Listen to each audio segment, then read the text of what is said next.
પટેલ, સ્વાતંત્ર્ય દિનની આપને હાર્દિક શુભેચ્છાઓ. હું એક વૃક્ષ છું. નહીં, એવું ન કહો કે માત્ર વૃક્ષ છું, કારણ કે મારા વગર તો કદાચ તમારું જીવન જ અધૂરું છે. હું છું ત્યારે તમારો શ્વાસ છે. હું છું ત્યારે તમારું જીવન છે, છાયા છે, ઠંડક છે. મારે શ્વાસ લેવા માટે કોઈ યંત્ર નહીં જોઈએ. સૂરજની કિરણો અને માટીના પ્રેમથી હું જીવી ઉઠું છું. પંખીઓ મારી છાયામાં રમે છે, મનુષ્ય પણ આવે છે, પણ હવે પ્રેમ લઈને નહીં. આ પાંદડી જુઓ, આ પાંદડી જુઓ, આ પાંદડી જુઓ, સૂકી થઈ ગઈ છે.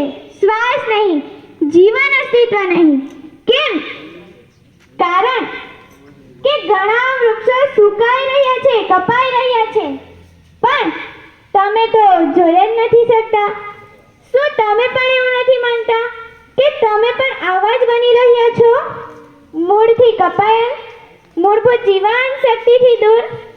આજકાલના બાળકો પેપરનું સૂત્ર પાઠ કહેશે, પણ તેઓ ઝાડને સાચવશે નહીં.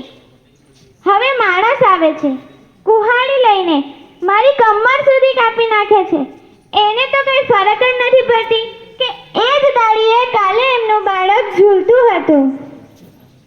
કેમ તમે પણ આવી પ્રગતિ તરફ વધી રહ્યા છો, જ્યાં વૃક્ષો કાપવાનો વિકાસ કહેવાય છે, જ્યાં જંગલોનો નાશ સમૃદ્ધિ કહેવાય છે? મારે પણ દુઃખ થાય છે, હું પણ રડું છું.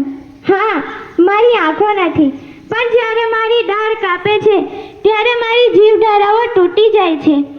એ મારા જીવનનું લોહી છે જે જમીન પર સતત ટપકતું રહે છે. એક વૃક્ષ વાવો, એ પેઢી બચાવશે. અને આજે લોકો શું કરે છે? ઝાડ કાપે છે, પ્લોટ સાફ કરે છે, અને પછી એમ કહે કે ઘેર ગરમ લાગે, પવન જ નહીં આવે. આ પાંદડી માત્ર પાંદડી નથી, આ તમારા ભવિષ્યનો સંકેત છે. જેમ આનું અસ્તિત્વ મળતું ગયું, તેમ તમારી માનવતા પણ સુકાઈ રહી છે. પણ હજી સમય છે, હજી સુધી બધું ગુમાવ્યું નથી. એક નહીં, દરેક વ્યક્તિ જો એક વૃક્ષ વાવે તો આવતી પેઢી આપણને આશીર્વાદ આપશે. હું તો બસ એક વિનંતી કરું છું, કાપો નહીં, સાંભળો મારી વેદના. હું જીવું છું, તમારાથી નહીં ઓછું. મારા શ્વાસમાં તમારું ભવિષ્ય છે, મારું જીવવું તમારું જીવન છે. હું એક વૃક્ષ છું અને મને જીવવા દો. Thank you.